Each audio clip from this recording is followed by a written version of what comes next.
জুলাই অভ্যুত্থানের ধারাবাহিকতায় আগস্টের ৩ তারিখ শেখ হাসিনা সরকারের পতনে এক দফা দাবির ঘোষণা আসে কেন্দ্রীয় শহীদ মিনার থেকে। কারফিউ ভেঙে রাজধানীর বিভিন্ন স্থানে চলে অবস্থান কর্মসূচি। তার মধ্যে রাজধানীর চানখারপুল ছিল প্রতিরোধের অন্যতম হটস্পট। শেখ হাসিনা সরকারের পতনের দিন সকালে ওই চানখারপুলেই ছাত্র জনতার ওপর গুলি চালায় পুলিশ। নিহত হন ৭ জন, অনেকেই গুলিবিদ্ধ হন।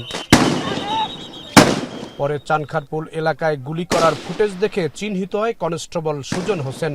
আন্দোলনরত জনতার উপর গুলি বর্ষণে খুব উৎফুল্ল দেখা যায় তাকে। ঠান্ডা মাথায় তিনি গুলি করে ৭ জনকে হত্যা করেছেন বলে অভিযোগ আনা হয়েছে। এই ঘটনার ফুটেজ সংগ্রহ করে আন্তর্জাতিক অপরাধ ট্রাইব্যুনালে মামলা দায়ের করা হয়। ১ জানুয়ারি সুজনকে গ্রেফতারের নির্দেশ দেওয়া হয়েছে। রোববার সকালে ট্রাইব্যুনালে হাজির করা হয় কনস্টেবল সুজনকে। বিচারপতি গোলাম মর্তুজা মজুমদারের নেতৃত্বে ৩ সদস্যের ট্রাইব্যুনালে সুজনের অভিযোগ উত্থাপন করা হয়। অভিযোগ আমলে নিয়ে সুজনকে গ্রেফতার দেখিয়ে কারাগারে পাঠানোর নির্দেশ দেওয়া হয়েছে।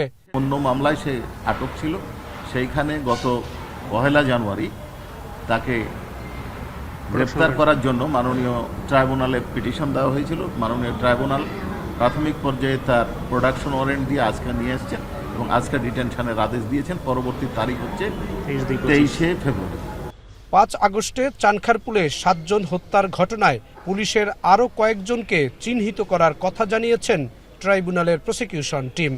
শাহবাগ থানার মামলায় গ্রেপ্তার করা হয়েছিল। পরবর্তীতে আমরা ১/১/২০২৫ তারিখে প্রোডাকশন ওয়ারেন্ট ইস্যু করার জন্য অ্যাপ্লিকেশন দিয়েছিলাম। মাননীয় ট্রাইব্যুনাল সেটা মঞ্জুর করেছিলেন এবং সে মতে আজকে কনস্টেবল সুজন হাজির হয়েছে এবং ট্রাইব্যুনাল তাকে কারাগারে পাঠানোর নির্দেশ দিয়েছেন। প্রাথমিকভাবে সুজন হোসেনকে সেদিন অত্যন্ত অ্যারোগ্যান্ট, অত্যন্ত উৎফুল্ল চিত্ত মনে হয়েছিল। তাকে গ্রেপ্তার করা হয়েছে এবং আমরা এটা তদন্ত করছি যে ওই ঘটনার সময়ে আরও কারা কারা জড়িত ছিল সেটা আমরা ফাইন্ড আউট করার চেষ্টা করছি। আগামী ২৩ ফেব্রুয়ারি এই মামলার তদন্ত প্রতিবেদন দাখিল করার নির্দেশ দিয়েছে ট্রাইব্যুনাল। জাহিদ হাসান, এখন, ঢাকা।